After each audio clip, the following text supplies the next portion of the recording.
ಉಡುಪಿ ಶ್ರೀ ಕೃಷ್ಣ ಮಠದ ಭಾವಿ ಪರ್ಯಾಯ ಪೀಠಪತಿ ಶ್ರೀರೂರು ಮಠದ ಶ್ರೀ ವೇದವರ್ಧನ ತೀರ್ಥ ಶ್ರೀಪಾದರು ಗುರುವಾರ ಉಳಿಯೂರು ಶ್ರೀ ದುರ್ಗಾಪರಮೇಶ್ವರಿ ದೇವಸ್ಥಾನಕ್ಕೆ ಭೇಟಿ ನೀಡಿದ್ದರು.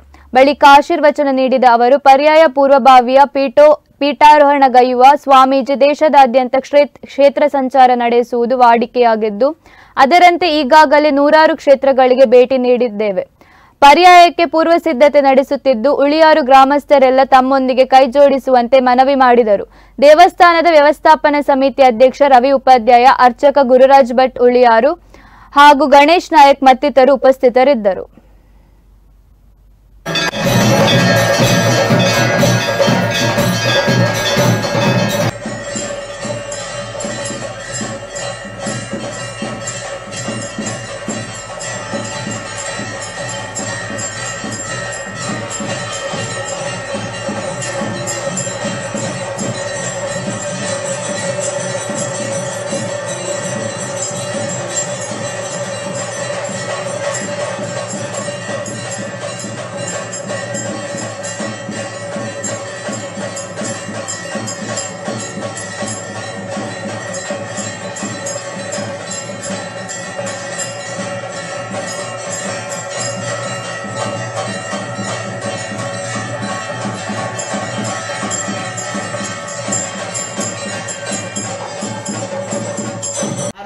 ಶಂಖದಿಂದ ತಾಗಿಸಿ ಆರತಿ ಮಾಡುವುದು ಅಥವಾ ದ್ರವ್ಯಗಳನ್ನು ಶಂಖದಿಂದ ಪ್ರೋಕ್ಷಣೆ ಮಾಡಿ ಅದನ್ನು ಪರಮಾತ್ಮನಿಗೆ ಅರ್ಪಿಸುವುದು.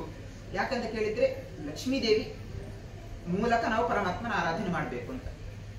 ಅದೇ ರೀತಿ ಬರೀ ಲಕ್ಷ್ಮೀ ದೇವಿ ಮಾತ್ರ ಅಲ್ಲ, ಎಲ್ಲಾ ದೇವತೆಗಳ ಮೂಲಕ ನಾವು ಪರಮಾತ್ಮನ ಆರಾಧನೆ ಮಾಡಬೇಕು. ಆಗ ನಮ್ಗೆ ಬೇಕಾದದ್ದು ಬೇಗ ಸಿಗ್ತದೆ, ಪರಮಾತ್ಮನು ಬೇಗ ಒಲಿತಾನೆ. ಹಾಗೆ ನಾವೆಲ್ಲರೂ ಇಲ್ಲಿ ಲಕ್ಷ್ಮೀ ದೇವಿ ಆರಾಧನೆಯೂ ಮಾಡ್ತಿದ್ದೇವೆ, ಪ್ರಾಣದೇವರ ಆರಾಧನೆ ಮಾಡ್ತಿದ್ದೇವೆ, ಎಲ್ಲರ ಆರಾಧನೆ ಮಾಡ್ತಿದ್ದೇವೆ. ಆದ್ರೆ ಮಾಡುವಾಗ ಯಾಕೆ ಅಂತ ಇರ್ಬೇಕು, ಬರೀ ನಮ್ಗೆ ಇಂಥದ್ದು ಬೇಕು ಅಂತದ್ದು ಬೇಕು ಅದಾಗ್ಬೇಕು ಅಂತ ಮಾತ್ರ ಆರಾಧನೆ ಮಾಡೋದಲ್ಲ. ದೇವರು ನಮ್ಗೆ ಖುಷಿ ಆಗ್ಬೇಕು, ದೇವರು ನಮ್ಮಿಂದ ಖುಷಿ ಆಗ್ಬೇಕು. ನಾವು ಈ ಶರೀರ ಇರೋದು ಸಾಧನೆ ಶರೀರ ಅಂತ ಹೇಳಿ